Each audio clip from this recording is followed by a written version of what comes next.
Siamo a Cervara, nella zona industriale, eppure entrando dentro quella che definirla galleria sembra riduttiva, ci sembra di passeggiare non in uno ma in tanti musei. Siamo nella nuova sede della Bottega Tifernate. Grazie innanzitutto Stefano per averci ospitato. Vogliamo partire da qui, da questa nuova sede che sarebbe dovuta essere inaugurata qualche mese fa, poi l'inaugurazione è saltata a causa dell'emergenza da coronavirus. Parliamo di questo trasferimento qui e della creazione di quello che posso senza ombra di dubbio chiamarlo piccolo museo. Sì, infatti purtroppo ci siamo trasferiti proprio nel momento in cui c'è stato il lockdown, però comunque abbiamo potuto continuare a lavorare e piano piano stiamo mettendo a posto tutte le nostre cose. Una sede molto più grande rispetto a prima, benché abbia comunque la misura di una bottega. Ed è però gestita bene, nel senso che avendo più spazio riusciamo a fare il nostro lavoro in maniera molto più agevole. Abbiamo voluto poi riservare un buono spazio di questo locale alla esposizione. E qui ci sono pezzi che fanno parte della nostra storia, che hanno segnato proprio alcuni momenti importanti del nostro lavoro e anche opere ovviamente in vendita. Passiamo dall'arte romana fino ai giorni nostri. Un excursus millenario in quello che è l'arte contemporanea. Ci hai fatto fare un tour di questo tuo museo, chiamiamolo così, pochi minuti fa, ed effettivamente troviamo i più grandi nomi della storia dell'arte, come dicevi tu, dall'epoca romana, pezzi anche provenienti insomma, di rifacimento pompeiano, fino ai grandi nomi dell'arte del Novecento. Ma facciamo un passo indietro, parliamo dell'origine di Botteghe Tifernate. Come nasce? La tua passione è nata quando eri un bambino? E in questi anni, prima diciamo di approdare al successo, hai anche sudato molto. Un esempio anche per chi segue un sogno. Assolutamente. Ho fatto una scuola che con l'arte aveva poco a che fare, perché ho studiato informatica. Mio padre era tipografo, voleva un mio contributo proprio nelle nuove tecnologie che all'epoca, negli anni 90, anzi alla fine degli anni 80, diciamo che il computer cominciava ad affacciarsi sulle macchine da stampa e lui mi fece preparare proprio per quel tipo di approccio lavorativo.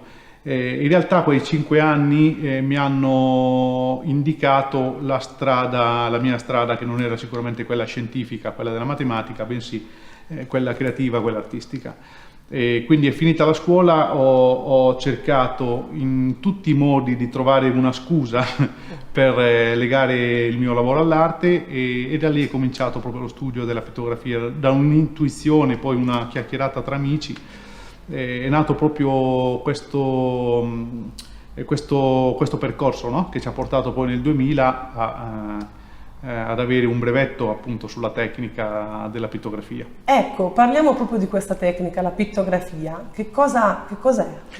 Allora, la pittografia, per capire che cos'è la pittografia bisogna capire qual è stato la mission, qual è stata la mission che ci ha fatto cominciare. Noi volevamo ricreare un'opera che avesse l'essenza dell'originale. Tuttora facciamo questo tipo di percorso. Ciò significa che un autore, ma soprattutto un'opera, deve essere studiata a fondo per essere poi ricreata con le particolarità che l'hanno resa famosa. E ovviamente non potevamo farlo completamente a mano, avevamo bisogno di un mezzo meccanico, ma non invasivo, che ci permettesse almeno di riprodurre la prima parte, no? Cioè la parte proprio visiva dell'opera d'arte. E abbiamo messo a punto una macchina che io la chiamo sono quasi mani meccaniche, nel senso che ci permette di fare un trasferimento di colori da pittura sui supporti che sono affresco teletavola, lavorati proprio con i passaggi di una bottega del 1400. Faccio un esempio. L'affresco viene fatto su calcespente sabbia, fra l'altro mi preme dire che l'impasto è stato studiato dai frammenti crollati dopo il terremoto ad Assisi, da Giotto. Quindi noi facciamo proprio l'impasto che lui utilizzava che ha utilizzato dentro la Basilica di San Francesco. Da lì a fresco facciamo un trasferimento di colori con questa nostra macchina. A fresco vuol dire che nel supporto ancora bagnato riusciamo a fare un trasferimento di colori a base di ossidi, quindi pigmenti che si incastrano poi con l'asciugatura della calce, si incastrano, si mescolano alla base. Noi abbiamo così una base assolutamente inerte, che ci dà la possibilità di fare qualsiasi tipo di intervento, ma abbiamo già l'immagine a colori sotto, quindi riusciamo a vedere già l'intervento che ha fatto il pittore nell'opera originale. Possiamo dire che dietro ogni opera c'è un lavoro minuzioso e che quasi tornate all'epoca in cui è stata fatta, vi rimettete le vesti dell'artista e questo è anche molto, molto romantico.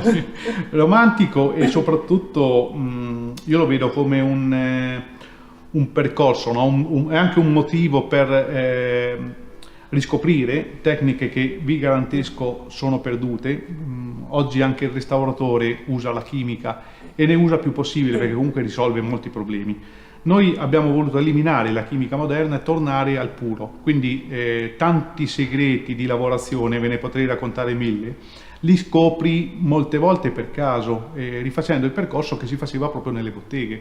Perciò abbiamo dovuto ricreare un lavoro di bottega. Le nostre artiste stanno qui dentro, non lavorano fuori ma lavorano all'interno della bottega, e vi garantisco che quando affrontano un nuovo lavoro parlano tra di loro come se parlassero 500 anni fa, nel senso che si trovano di fronte a dei problemi che oggi con gli strumenti che hanno a disposizione riescono ad affrontare, ma un tempo indietro, 10-15 anni fa, per noi non era possibile, sbagliavamo, perché comunque non c'era nessuno che ti diceva questo è il modo di fare questo lavoro, quest'altro, cioè, ecco. L'avete un po' riscoperti. Abbiamo riscoperti, e voi considerate solo la gessatura, per dirvi una cosa, la gessatura della tavola e della tela, fatta con materiali naturali, quindi colla di coniglio, colla naturale e gesso naturale, viene fatta a bagnomaria, e la sua composizione dipende dall'umidità che c'è nell'aria, se c'è il sole o piove, quindi dobbiamo lavorare non con una misura scientifica ma con la conoscenza dell'operatore,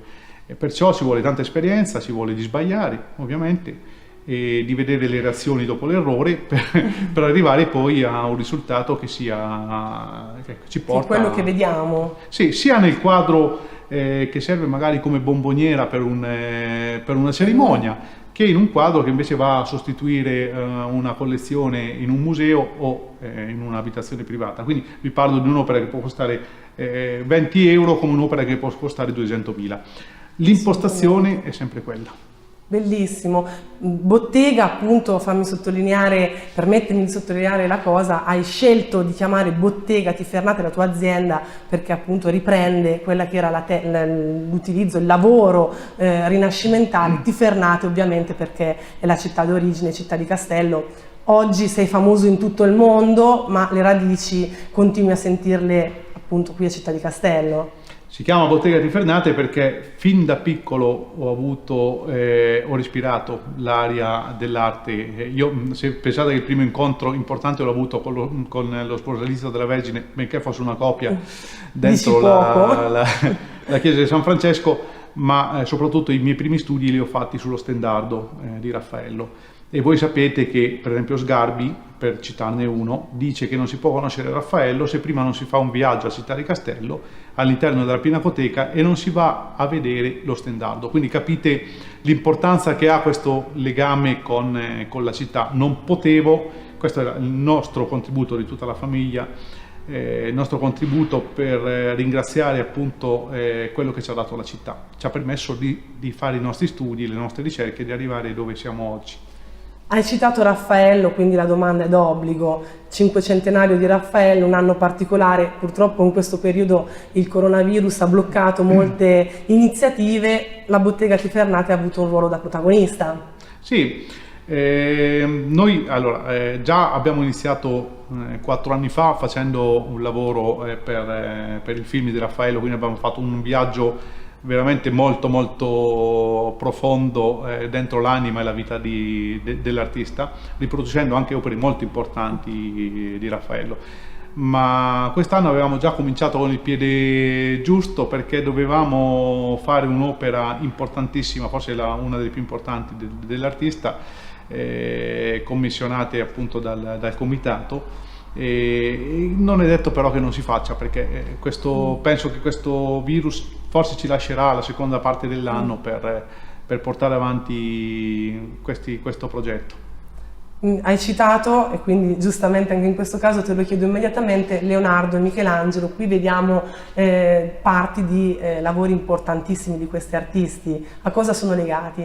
Sì, perché noi abbiamo cominciato una collaborazione con Sky e con lo scenografo Francesco Frigeri, che ha firmato tutti i film d'arte di Sky, con Raffaello appunto nel 2016, poi a seguire Michelangelo e Leonardo, che è uscito a febbraio con Luca Argentero. Abbiamo fatto tutte le parti dei dipinti, quindi per la parte recitata l'abbiamo realizzati noi.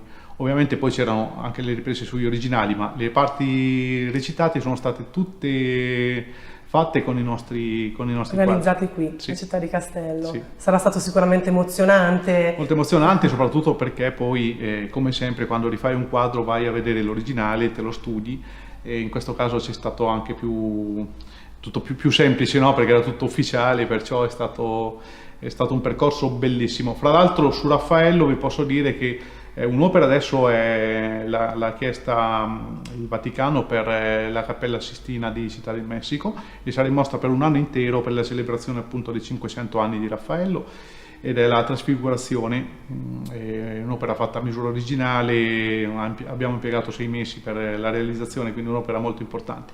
Però c'è il primo quadro da lui dipinto, che è una Madonna col bambino che sta nella sua casa, che è anche museo ad Urbino. L'abbiamo realizzata e Sky, con anche il nostro contributo, l'ha donata al museo. Quindi voi pensate, quando chiedono in prestito l'opera, mandano la nostra copia, che quindi gira il mondo con appunto il nostro contributo. Col vostro nome. Sì. Va al posto dell'originale. Bellissimo. Tantissimi i committenti in tutto il mondo, nomi di estrema importanza. Fra questi citerei Papa Francesco, perché più volte ti ha chiamato a Roma, a casa sua, e ti ha commissionato delle opere. Quali opere ti ha commissionato e perché? Allora, lui ha 3 opere in casa. Una è stata regalata da un nunzio apostolico, quindi è stato il primo incontro che abbiamo avuto con lui, con una riproduzione della Madonna della Pace del Pinturicchio, che ha voluto subito mettere nel corridoio, e l'ha benedetta addirittura quando l'ha ricevuta. E poi invece lui stesso ha voluto la Vocazione di San Matteo di Caravaggio, perché è un'opera a cui è legato, anche tutta la sua dottrina, tutto il suo credo è fondato su San Matteo, quindi per lui questo quadro è forse il più importante quadro per il Santo Padre, e lui da cardinale andava quasi tutti i giorni a vederlo a San Luigi dei Francesi. Ovviamente diventato Papa ha avuto più difficoltà a spostarsi, e quindi ha chiesto il nostro contributo per la realizzazione in scala dell'opera, che ha messo in sala. Un'opera ha avuto 3 mesi e mezzo di lavorazione, ma con tutto il gruppo di lavoro a San Luigi dei Francesi, un lavoro molto complesso, soprattutto perché è scala, però è venuto bene perché abbiamo potuto proprio lavorare di fronte all'originale, quindi è una cosa più unica che rara, ma che ci ha permesso di rifare proprio, di ridare un impatto, quello che dicevo prima, di ricreare quel pathos che si prova di fronte all'originale. E poi per ultimo, adesso a dicembre, abbiamo fatto la Crocifissione bianca di Chagall, che lui ha visto a Firenze all'Opera del Duomo per la prima volta, e si è innamorato perché è un quadro del 38. Chagall l'ha fatto nel momento in cui cominciava la persecuzione agli ebrei, e lui, così provato essendo ebreo, provato da questo momento, l'ha voluto mettere nella tela. Quindi è simbolico, un quadro simbolico con questo Cristo sulla croce in mezzo alla tela, e con tutti questi simboli che sono attualissimi, perché lì si vedono delle persone che affogano, quindi pensiamo agli immigrati, il Papa pensa a queste cose, certo. Oppure persone che scappano con le case rovesciate, quindi le guerre che ci sono, pensate alla Siria, alla Libia e via dicendo. Quindi è un quadro molto attuale. Molto attuale, e a cui lui è molto legato. E questo l'ho voluto, anche questo 4 volte più piccolo, 3 volte e mezzo più piccolo, perché doveva andare in una parete della sua camera, lo voleva, ha detto io, l'opera che devo vedere la mattina quando mi sveglio e la sera quando vado a letto, quindi per noi è stato un'altra grande emozione. Grandissimo, grandissimo. Mi dicevi che il Botticelli con la sua famosissima Venere è l'opera che ti ha fatto innamorare in un certo senso dell'arte. Il Caravaggio invece è quello che preferisci riprodurre. L'opera, tra tutte quelle che hai realizzato, che invece ti è rimasta più nel cuore, qual è? Ma forse come realizzazione quella a cui sono più legato era una tavola del 300 di Prete Ilario da Viterbo, che abbiamo rifatto per la Porziuncola San Francisco. È una tavola fatta in 2 pezzi perché non entrava dalla piccola porta della Porziuncola, e l'abbiamo rifatta anche noi in 2 pezzi perché altrimenti non sarebbe entrata nella piccola porta della nuova Porziuncola San Francisco. È un lavoro emozionante perché a parte ha un tipo di pittura, un modello di pittura che è fantastico, passa dal 300 al primo 400, quindi ancora assomigliava molto all'arte bizantina, non c'era ancora la prospettiva, ma comunque pieno di oro, e abbiamo dovuto ricostruire i bulini, quindi affascinante come tecnica, ma soprattutto come atmosfera, perché siamo stati 1 anno e mezzo a contatto con la Porziuncola, abbiamo lavorato all'interno, non so, un ricordo molto bello, legato poi al fatto che Papa Ratzinger ha concesso l'indulgenza plenaria a questa piccola cappella che sta in California, l'ha reso il 5° luogo al mondo di culto con l'indulgenza plenaria ed è visitato da tutti gli americani, quindi per noi è rimasta una cosa, è un ulteriore motivo di soddisfazione. Sì. Torniamo ad oggi, quest'anno particolare, appunto, dove il virus l'ha fatta da padrone. La bottega Tifernate non si è mai fermata. Tra le altre cose è rimasta vicino a Città di Castello anche con una donazione, l'icona della Madonna delle Grazie di Città di Castello, che è la più importante immagine mariana di Città di Castello. L'avete donata all'ospedale e alla Protezione Civile, giusto? La Protezione Civile ancora deve essere consegnata, è stata donata all'ospedale di Città di Castello. Il vescovo ha fatto una preghiera molto toccante appunto alla nostra protettrice, perché la Madonna delle Grazie è la protettrice di noi Tifernati. L'idea viene da Riccardo Rosmini, dalla famiglia Rosmini, che mi ha coinvolto in questo progetto, e quindi abbiamo realizzato quest'opera fatta in una maniera molto molto importante, perché tutta in oro zecchino 18 carati con i rilievi in gesso a caldo, un lavoro doveva rimanere, un lavoro che doveva rimanere anche a testimonianza di questo momento, che è un momento terribile, che ha segnato tanta sofferenza e ne segna ancora, come segnale proprio di speranza. Il vescovo, ho chiamato il vescovo, era contentissimo di questa possibilità, e quindi è stato un bel momento, perché non solo sì, è importante anche il discorso economico, fare donazioni, però la fede soprattutto per noi che crediamo è qualcosa che ci dà speranza, e non dobbiamo mai dimenticarci. Assolutamente. Da questa donazione, dall'icona mariana più importante di Città di Castello ad un'altra icona mariana importante per tutta la cristianità, forse la più importante immagine della Vergine col bambino, la famosa Maria Salus Populi Romani, l'immagine che tutti i papi nel corso della storia hanno pregato per far finire una pestilenza, il colera in epoca passata, e appunto abbiamo l'immagine recentissima di Papa Francesco che si è recato alla Basilica di Santa Maria Maggiore a Roma per invocare protezione contro il coronavirus. Un legame con Città di Castello, possiamo annunciarlo in un certo senso? Ma come no? No, noi abbiamo già una collaborazione con Santa Maria Maggiore, quindi già conoscevamo l'opera anche prima del restauro, ma proprio in questo periodo, poco tempo fa ci sono arrivate le fotografie ufficiali del restauro, la stiamo studiando per una possibile riproduzione che ci è stata chiesta dalla direttrice dei musei, la dottoressa Barbara Iatta, perché dopo il restauro non vogliono più portare in processione l'originale. È talmente importante questa opera che sembra addirittura sia stata dipinta da San Luca, questa è un po' la storia, comunque è una delle icone più antiche che si conoscano. È ovvio che portarla in processione può creare dei problemi, e allora mi ha chiesto un intervento per ricrearla in misura originale e portarla in processione al posto dell'originale.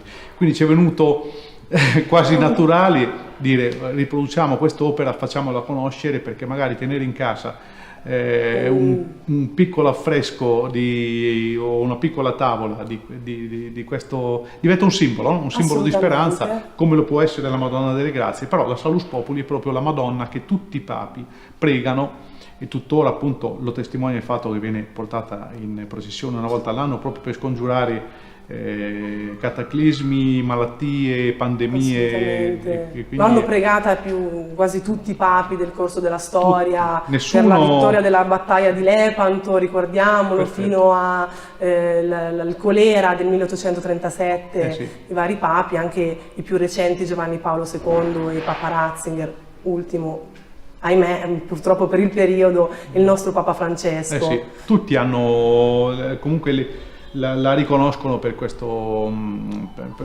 per avere appunto, per dare, sembra che sia proprio miracolosa, quindi per dare aiuto in queste situazioni. Anche in questo caso, in via confidenziale, la domanda viene spontanea: sarà possibile riprodurla? Sì, assolutamente, io ho già cominciato a studiarla, e io e Francesca, che poi è mia sorella, e lei non c'è oggi, ma lei sta in produzione e segue tutto il lavoro, quindi fa la parte più importante del lavoro. Stiamo considerando proprio i passaggi per la possibile riproduzione, dal cercare il legno, perché voi considerate che il legno comunque ha diversi secoli, è molto tardato, molto rovinato, ma ovviamente non ritroveremo un legno di quell'epoca, però ritroveremo un legno sicuramente del 500-600, e faremo tutti gli intarsi, le traverse giuste per renderlo stabile, ma comunque vogliamo un legno vecchio, una lavorazione assolutamente identica all'originale. Come in tutte le opere che fate, ovviamente. Passaggi, sì. Bene, allora noi speriamo di poter venire ad ammirare magari presto quest'opera, e nel frattempo possiamo invitare tutti i tifernati a venire a visitare questa, riduttivo come dicevo prima chiamarla galleria, ma fare un excursus storico all'interno dei vari periodi dell'arte qui a Bottega Tifernate. Ma guardate, noi abbiamo creato questo spazio, vi ripeto, è uno spazio che racconta un po' la storia, ma è uno spazio espositivo che appunto è aperto proprio per i cittadini di Città di Castello. Chi vuol venire e apprezza il nostro lavoro è per noi benvenuto, anzi invitiamo a venire, perché si trova di tutto, si trova il quadro molto costoso, ma si trova anche l'opera che si può mettere in casa con un costo giusto e che magari crea anche soddisfazione, no? Nell'esporla, anche nella forma d'arredo. Comunque vediamo delle opere bellissime che possono stare dappertutto. Assolutamente, coniuga arredo, pathos, quindi è elegante, ma anche diciamo, la parola forse non è giusta, sensazionale, però comunque i colori che utilizziamo, i metodi di riprodurre queste opere le rende quasi vive, quasi vivono un po' con l'ambiente. Assolutamente. Stefano, noi ti ringraziamo e speriamo di rivederci presto, anche per altre iniziative. Grazie.